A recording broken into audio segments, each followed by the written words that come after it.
Hello. Long time no see, everybody. How is everybody? Oh my goodness. Now is the time. If you didn't know, okay? Now is the time. We are going to get back on here, alright? And we're going to talk about Isaiah today. We're just jumping in right where we left off. And for some of you that are new, welcome. We are discussing the Bible cover to cover, and we are just going through each of the books in a very meditative fashion. We're learning and we're growing and we're inspiring others, and this is really a place of peace and a space of safety and love, even though we read about very challenging things, very real things that are, coming from history and reliving themselves all over again. The Bible is a very much it's a living book, right? So we have to take each thing with reverence and really treat it with a lot of peace and love, even though it may be very challenging to read, and even though we do have to take heed and take it very, very seriously. So welcome in. We are leading off today with Isaiah, and we're just going to go ahead and begin. And I did give you the little bit of preview. We finished the Bible, we finished Revelations, I finished transcribing, so we know what's to come. But now we really have to take a good look at everything and meditate on it, discuss it. This is a video that can be enjoyed while you're cooking and cleaning and relaxing for the day. Again, this is a safe place for you to come. Let us just take like a very deep collective breath right now, because while I was gone, a lot has gone on. And how was that, everybody? How was that? Was that kind of the worst thing ever, right? It's so disheartening, and I was actually very, very glad that I stopped talking for a while during all of that. I think honestly the most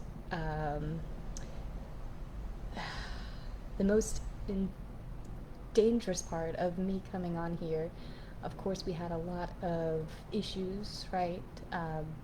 Internationally, right? We have a lot of international issues that still are, having problems. Okay, they're still having problems.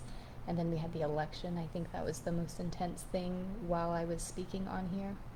And, it ebbs and flows, right? And it's not ceasing, and we hope to cease it, right? We hope all Kahir is the subduer of all of this madness. So we are coming on, we're going to revisit, take that collective breath, and remain calm, all right? We're going to read some challenging things as well, but again, we want this from a meditative state of peace. I'm not going to try to interject too much. I know I always say that, but we really need to try to cover as much ground as possible in this book so we can get through to the next. So God bless everybody. Let's go ahead and get started. We are leading here Isaiah as a prophet, right? A messenger. He is coming with a vision to the kings, and he's coming with a vision to the different towns and nations in the surrounding areas. And Isaiah is speaking during the reigns of Uzziah, Jotham, Ahaz, and Hezekiah. These are all kings of Judah, right? We have the kings of Judah and the kings of Israel.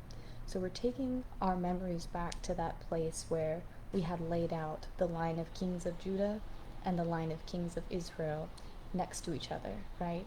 And this is starting about halfway down into the reign of Judah. And the reign of Hezekiah really ends the reign of Israel. That's where that drops off. So we're going to take us through today all of that together here today.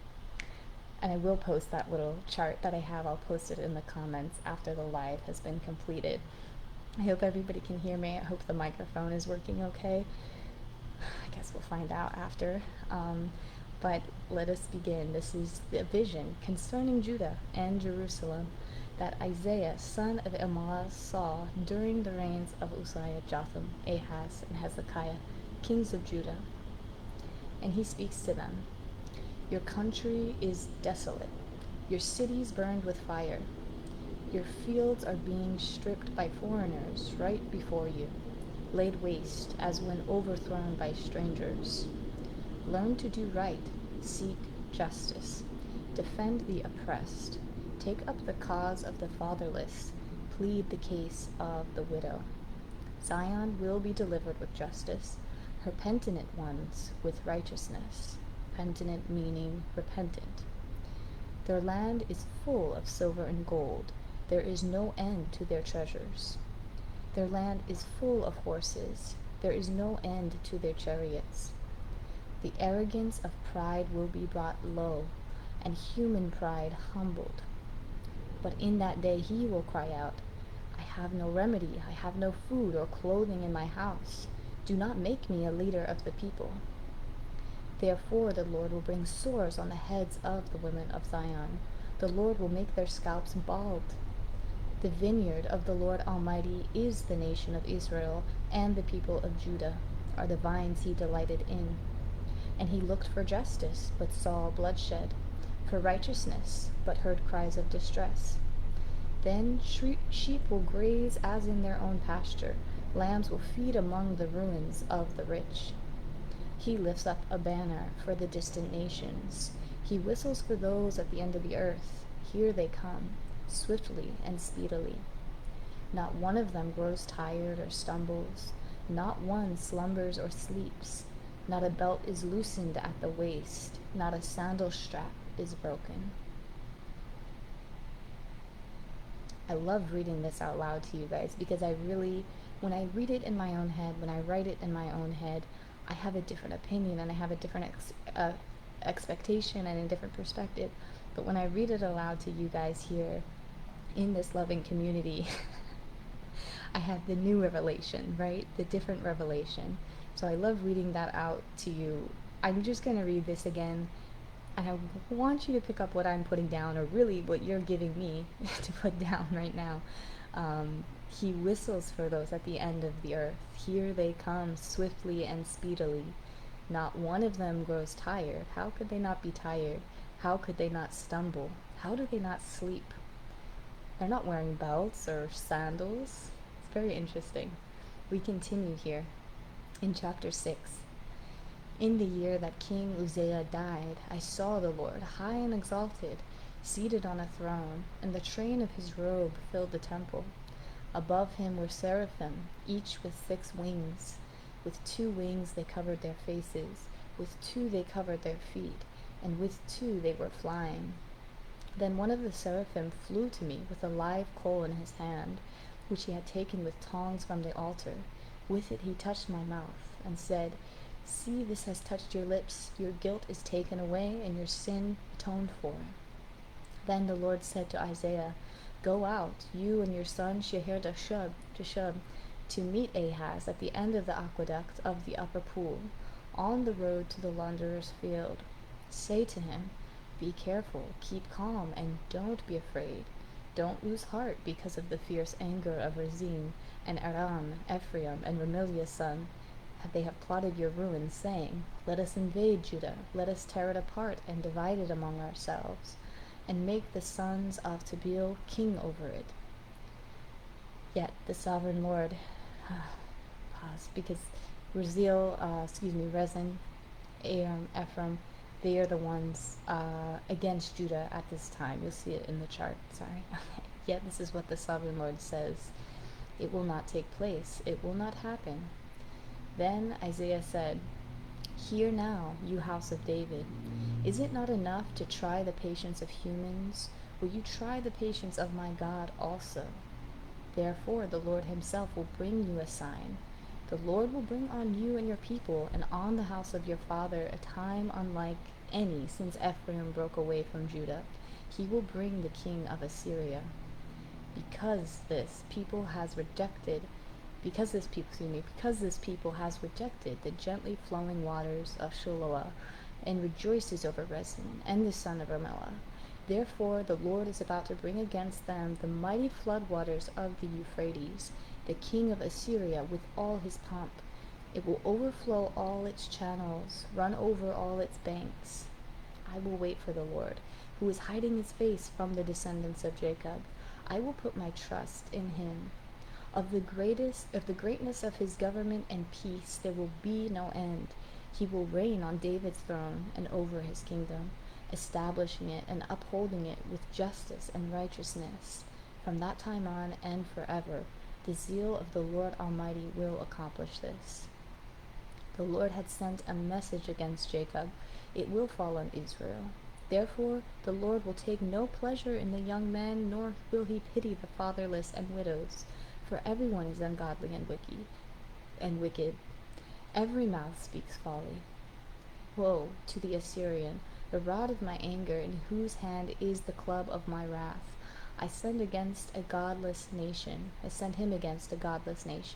I dispatch him against the people who anger me, to seize loot and snatch plunder, and to trample them down like mud in the streets. But this is not what he intends. This is not what he has in mind. His purpose is to destroy and to put an end to many nations. The light of Israel will become a fire, their Holy One a flame. In a single day it will burn and consume his thorns and his briars. In that day their burden will be lifted from their shoulders, their yoke from your neck. The yoke will be broken because you have grown so fat. A shoot will come up from the stump of Jesse. From his roots a branch will bear fruit. The cow will feed with the bear, their young will lie down together, and the lion will eat straw like the ox. Then we go into the prophecies against the various nations of the times. A prophecy against Babylon that Isaiah son of Amoz saw. Wail, for the day of the Lord is near. Wail, for the day of the Lord is near. It will come like a destruction from the Almighty. Because of this, all hands will go limp. Every heart will melt with fear. See, I will stir them up against the Medes, who do not care for silver and have no interest in gold. On the day the Lord gives you relief from your suffering and turmoil and from the harsh labor forced upon you, you will take up this taunt against the king of Babylon. All the lands are at rest and at peace. They break into singing. Those who stare at you, they ponder your fate. Is this the man who shook the earth and made kingdoms tremble? The man who made the world a wilderness, who overthrew its cities and would not let his captives go home? The Lord Almighty has sworn, surely as I have planned, so it will be, and as I have purposed, so it will happen. I will crush the Assyrian in my land. On my mountains I will trample him down. His yoke will be taken from my people, and his burden will be removed from their shoulders. For the Lord Almighty has purposed, and who can thwart him? His hand is stretched out, and who can turn it back? A prophecy against Moab. The waters of Nimrim are dried up, and the grass is withered. The vegetation is gone, and nothing green is left. So the wealth they have acquired and stored up they carry over the ravine of the poplars. Therefore the Moabites wail. They wail together for Moab, lament and grieve for the raisin cakes of Kir-Hareseth. A prophecy against Damascus. In that day the people will look to their Maker and turn their eyes to the Holy One of Israel. Woe to the land of whirring wings along the rivers of Cush. At that time gifts will be brought to the Lord Almighty, from a people tall and smooth-skinned, from a people feared far and wide, an aggressive nation of strange speech, whose land is divided by rivers. The gifts will be brought to Mount Zion, the place of the name of the Lord Almighty. Prophecy against Egypt. The reeds and rushes will wither, also the plants along the Nile at the mouth of the river. Every sown field around the Nile will become parched and will blow away to be no more. And the land of Judah will bring terror to the Egyptians. Everyone to whom Judah mentioned will be terrified because of what the Lord Almighty is planning against them. This is what the Lord says to me. Go, post a lookout, and have him report what he sees. When he sees chariots with teams of horses, riders on donkeys, or riders on camels, let him be fully alert. This is what the Lord says to me. Within 1 year, as a servant bound by contract would count it, all the splendor of Kedar will come to an end. The survivors of the archers, the warriors of Kedar, will be few. The Lord, the God of Israel, has spoken. A prophecy against the valley of vision. Your choicest valleys are full of chariots. and horsemen are posted at the city gates. Go say to the steward, to Shebna, the palace administrator, beware, the Lord is about to take firm hold of you and hurl you away, you mighty man. A prophecy against Tyre. Is this your city of revelry, the old, old city whose feet have taken her to settle off in far lands? At the end of 70 years, the Lord will deal with Tyre. She will return to her lucrative prostitution and will ply her trade with all the kingdoms on the face of the earth. See, the Lord is going to lay waste the earth and devastate it. He will ruin its face and scatter its inhabitants. Pause. Okay? So I told you, this is serious, okay? This is serious. And we just have to take this, again, through the frame of peace and love. Because why would the Lord God give Isaiah, this prophet, this very vocal prophet, this prophet that is not scared to tell people how things are and, not scared to tell people the way that things are? He would give this vocal prophet this vision as a warning. And what happens when, people will tell you things, right, that may hurt you sometimes, because they love you, right? If they didn't tell you anything and they didn't, give you necessary constructive criticism or guidance, that means they don't care, right? That's at least what my family told. We're only telling you this because we love you, right? We're only letting you know because we love you, and we care. And this is also a good perspective to take as well, is to zoom out, right? And realize that, we are bigger than the face of the earth, right? We are bigger than the face of the earth. These terrible things happen. We have to really almost detach. This is really calling us right now to detach, right? We are so much bigger. Our souls and our spirits are so much more great and expansive than just this right now. But what does that mean? It does not mean give up and, die along with the earth. No, we don't want to die along with the earth. We observe, and we make the difference and make the changes necessary. And I'll get a little bit more into why we're going back to religion, right? Why we are turning away from the evil things of the world, right? Why we are exposing the evil things of the world, of course. And, why it is important to, turn back to the Lord, and really take things from a higher perspective, right? It's right here. It's right here. We can grab it and we can wear this on our chest. The Lord is our shield and our breastplate, right? We can wear this on our chest. It's very hard to explain, but we do have to take kind of a back seat when we observe all these things happening. But the Lord is letting us know to, change, so we're not going to get sucked in with the dramas that will be taking place.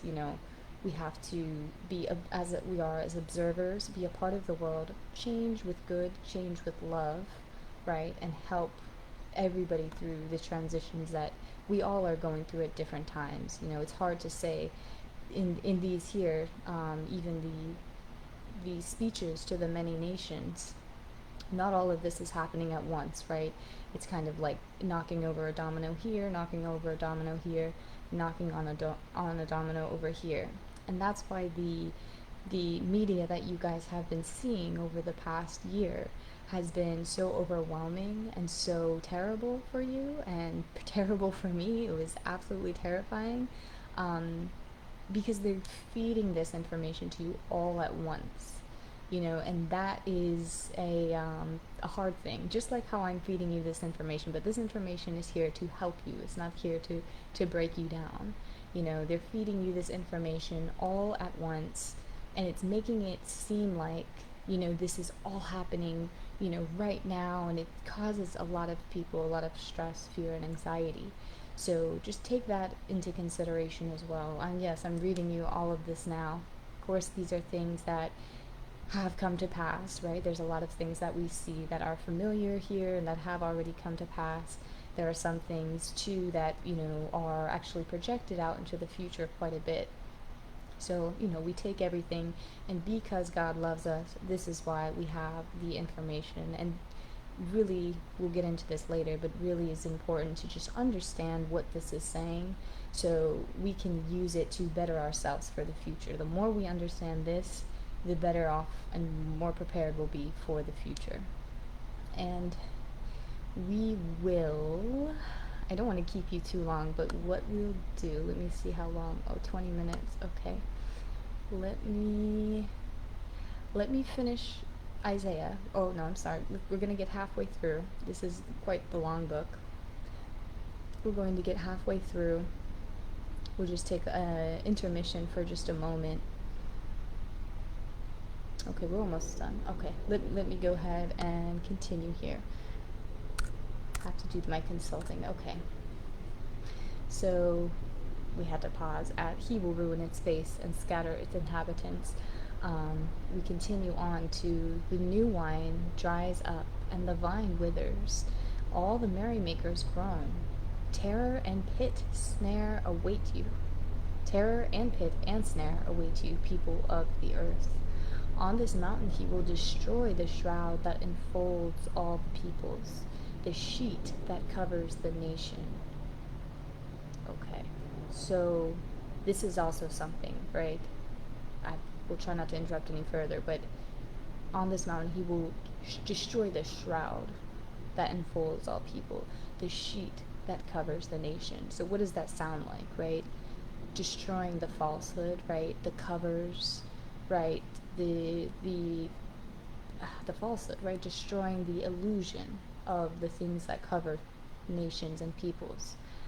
The path of the righteous is level. You, the upright one, make a way of the righteous smooth. Make the way of the righteous smooth. As a pregnant woman about to give birth writhes and cries out in her pain, so were we in your presence, Lord. Has the Lord struck her, Israel? Has he struck down those who killed her? Has she been killed as those were killed? Who killed her? And these also stagger from wine and beer, and reel from beer. Priests and prophets stagger from beer, and are befuddled with wine. They reel from beer, they stagger when seeing visions, they stumble when rendering decisions. I will make justice a measuring line, and righteousness a plumb line. Hail will sweep away your refuge. The lie and water will overflow your hiding place. When a farmer plows for planting, does he plow continually? Does he keep on breaking up and working the soil? When he has leveled the surface, does he not sow caraway and scatter cumin? Does he not plant wheat in its place, barley in its plot, and spelt in its field? So this is something too. Let me continue. I'm so sorry. Okay.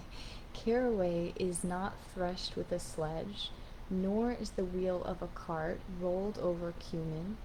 Caraway is beaten out with a rod, and cumin with a stick.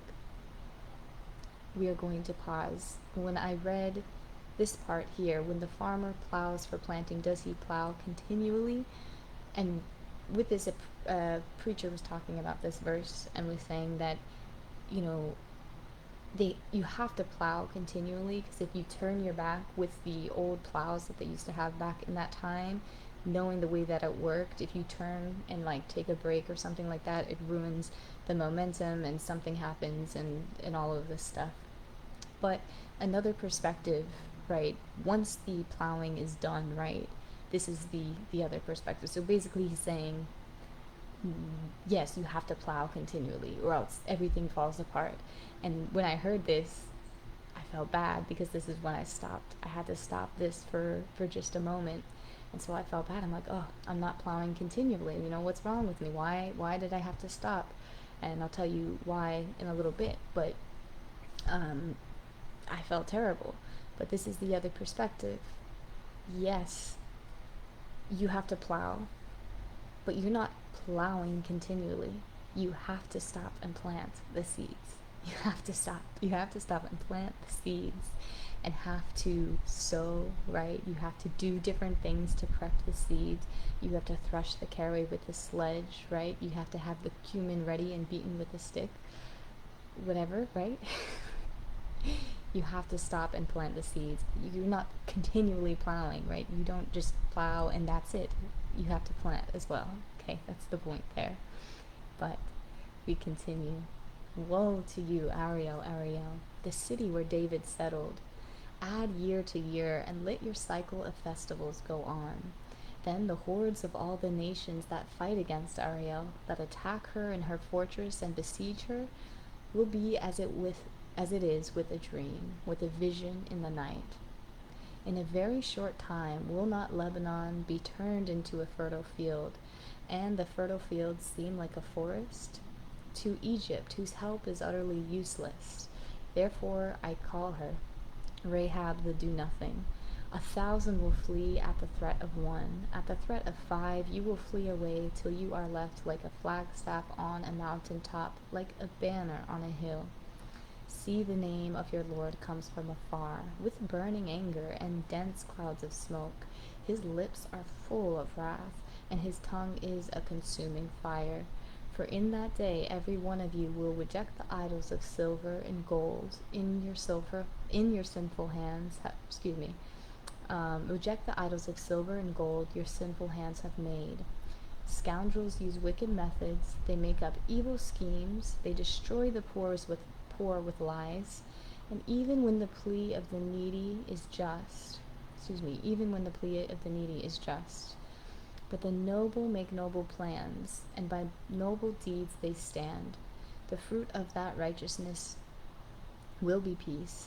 Its effect will be quietness and confidence forever. Look, their brave men cry aloud in the streets. The envoys of peace weep bitterly. Your eyes will see the king in his beauty, and view a land that stretches afar. I'm going to stop here for now. But how much was that to read and take in, right? We can still relate.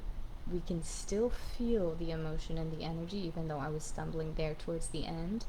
We can really understand, and we can really, really, really, really look forward to the future with excitement. Your eyes will see the king in his beauty, and view a land that stretches afar. So through all of that drama, through all of that destruction, through all of that disgrace, we have this moment of reassurance. Your eyes will see the king in his beauty, and view a land that stretches afar. The fruit of the righteousness will be peace. Its effect will be quietness and confidence forever. That's a beautiful thing, that quiet confidence. Fruit of that righteousness will be peace. Somebody was talking, a sister was talking, right? It's hard to read the Bible, right, and not get angry at people, and not say, you need to do this, and you need to do this, and you need to do this. You need to do this and this and this, righteousness, repent, etc. But if you just push through just like a little bit further, we can get to these final messages of brave men crying and eyes seeing the king in its beauty. I'm stumbling here, I'm sorry you heard a noise, but yes, beautiful. I'm going to leave you with this. And you guys, I have a lot of peace and quiet actually going on right now. Something I did want to mention, if you're not ready to dive into this with me, because I will be posting just quite a bit, because like I said, we have things that we need to get to and to speak about. If you're not ready to see all of this inundated in your feed, especially if you're new and you're unfamiliar with this format, please feel free to just mute me. You don't have to unfriend me. If you want to, you can, but you can just mute me or just unfollow my posts. That would be fine. I'm not mad at it at all. It's going to take us a little bit just to get back into our rhythm, and so we will go in moderately and get this started back up. If you are curious about the videos that I've done in the past, they are no longer on Facebook, but they are on YouTube, and the link is in the bio. down on the bottom of the link tree. If you do want to go back and watch them, it's cool that they're all there just for archive purposes. But I do appreciate you guys for listening, and I do really want to talk about the why incentive behind religion and why reading the Bible, right? I'm wearing a hijab. Why am I not reading the Quran? But like, why are we doing this? So I do want to talk about this and, just a few other kind of burning questions that I've been getting since making this transition to speaking about faith and learning about faith and growing in faith. And it seems like very obvious questions that actually do need to be answered, which is okay, and I'm happy to answer them. So I'm going to make just a fresh video doing kind of like the why religion talk and why God talk. It seems obvious to me, but it's not obvious to everybody, and that's okay. I'm not judging or anything, because like I would have had these questions not long ago, and I think part of the reason why I would like to talk about them, because I still ask myself those questions, like, why are we doing this again? So I will, give you a nice succinct answer, and it will actually open the door for us to talk about a little bit more things on like a heavier scale later on, and like a little bit more gravity to them later on. But right now we just have to open the door as to like, why this is going on. And I hope everybody's doing okay. I know it's a dramatic few months here, and I'm sorry. If you ever want to message me, feel free. You can even go to the YouTube if you need a more private space to interact with the videos, because I know Facebook is very public with like, oh, you like this, don't worry about it. I'm not really in the mood for a lot of interaction, so it's okay. You can message me privately or what have you.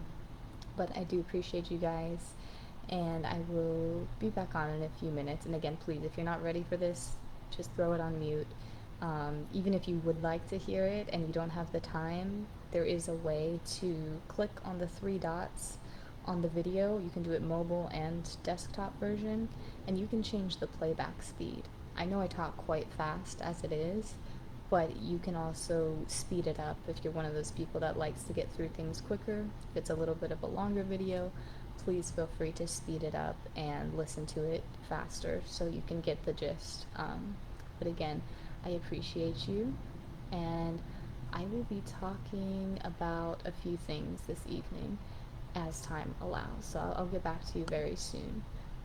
God bless you. Talk to you later.